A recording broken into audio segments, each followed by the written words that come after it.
Hey guys, this is John, and I'm playing Italic. This is Suat Italic from Turkey, I believe. And let's see, are we going to get a Grunfeld or King's Indian? Looks like it'll be a Grunfeld. Just proceed down one of these main roads. Italic. I think I played him more in the 5-minute pool than the 3-minute pool. So, quite a good rating that he has. Played bishop e3 here. Just try to reinforce my center pawn. I can't tell if he's lagging or if I'm lagging. I think it's him, but I'm not sure. Queen a5. Do I just play queen d2 against that? I assume so. Now, do I go rook b1 or rook c1 here? I can't quite remember. I'll play rook b1, threatening to go rook b5 if I get a chance. He plays b6. Yep.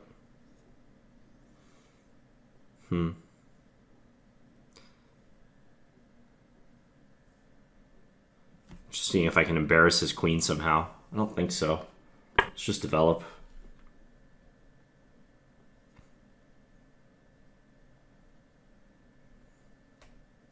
He can play rook d8 to pressure d4. I wasn't sure whether to put the bishop on d3 or e2 for that reason. Okay, so now, should I take or should I castle and allow him to potentially play that move? It's not a good decision either way. Not a nice one to have to make. Okay, I'll just castle. Even though I'm allowing him to take now.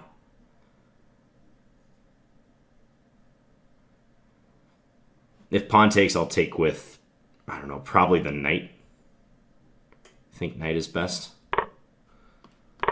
Yeah, let's take with the knight. Who is lagging here? His time is like not moving. Yeah, he's lagging. My connection is pretty fast. But I don't think it penalizes him on time. That's kind of weird. Yeah, it's not penalizing him on time at all. Yeah, his connection, you guys can't see it because I was doing it in the console below. But it was 9,214 milliseconds. That's a lot of lag. Maybe now it is. I'm catching up on time. Okay, queen a4.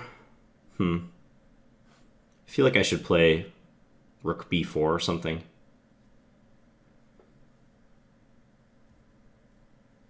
I don't want him to be able to play knight c6 so easily, so let's do that. Try to keep the pressure on. You can play queen d7 now, though. Takes the pawn instead. Okay.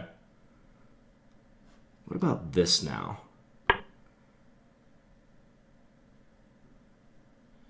That might not have been such a good move. I'm trying to get my rook to c7. But, yeah, I don't know about that move that I just played. Now he's threatening knight c5. Okay, let's go here. Try to threaten to take on e7.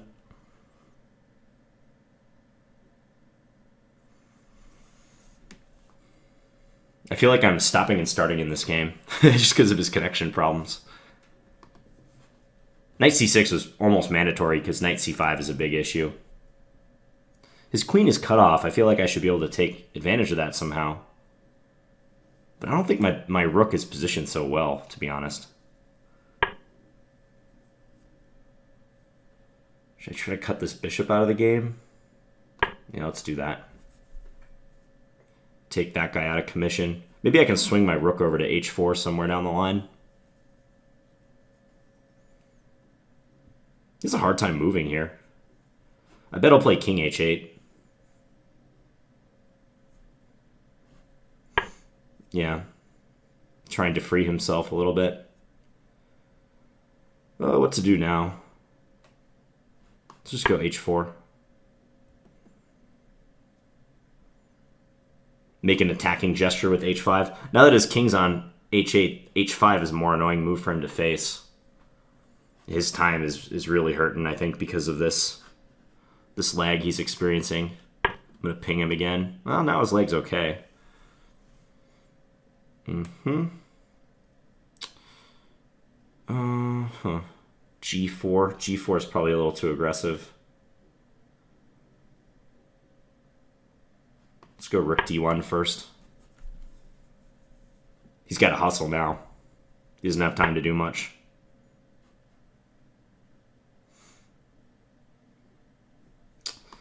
Okay, I'm just going to throw stuff at him. He has B5, doesn't he? Okay. So take there. This is a problem. I'm going to try to invade and do some stuff. He can take on G4 with check. This is a bad game now. Fortunately, he has very little time. Check. So that's kind of what I'm banking on now. The time situation. Let's just do this. Check.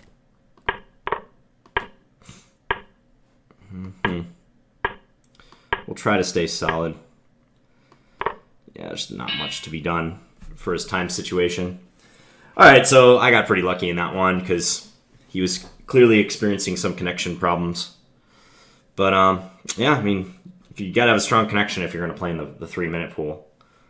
Probably just a freak thing.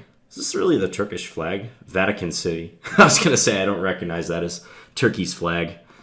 Okay, let's look at this real quick because I'm not sure I played this correctly.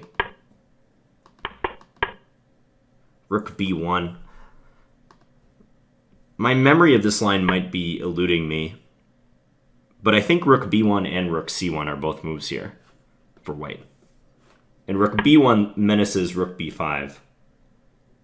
I'm just not quite sure how to react to B6. I mean, I could follow through with the quote-unquote threat and play Rook B5. But let's see what the engine suggests. It says Rook B5, Queen A4, Rook B3, go back, and maybe try to play Bishop B5. But yeah, he has Bishop A6 again. This is okay for him.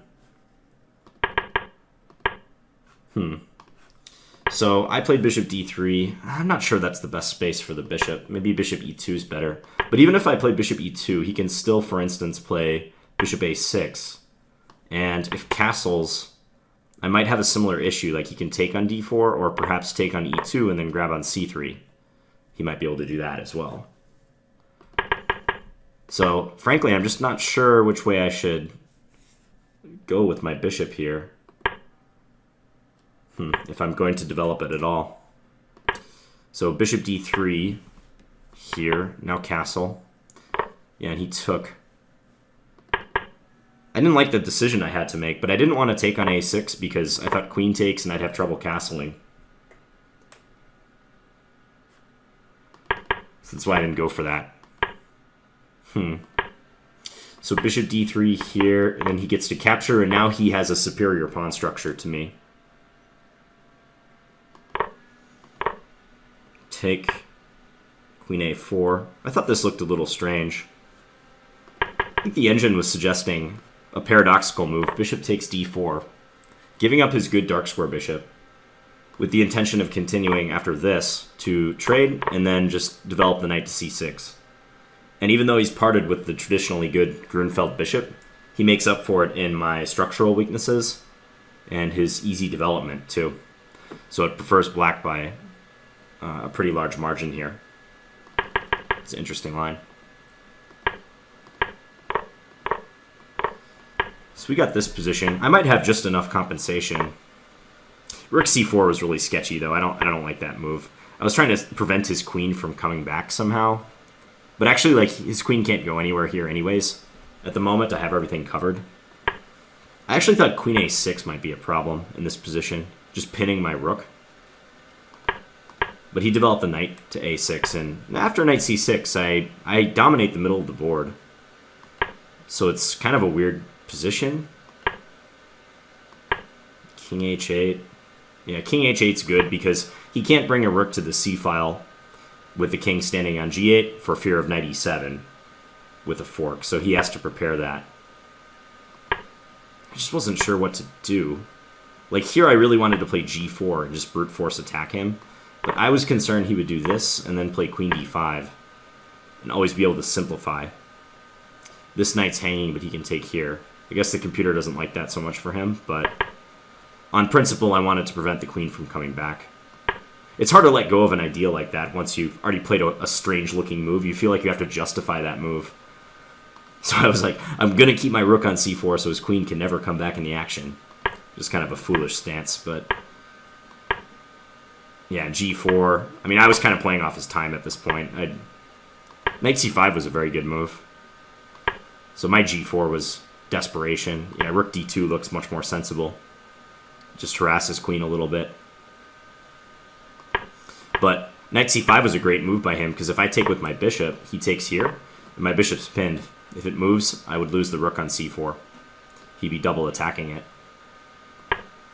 So, knight c5, for all intents and purposes, should win the game for him. It's just due to his time situation, I was able to check. Swindle a victory, because he had less than 10 seconds. Check. Okay, well, I hope you guys enjoyed that one. Nice to get a swindle every once in a while, I guess. And I'll be back with one more game today. Thanks for watching, guys. Bye.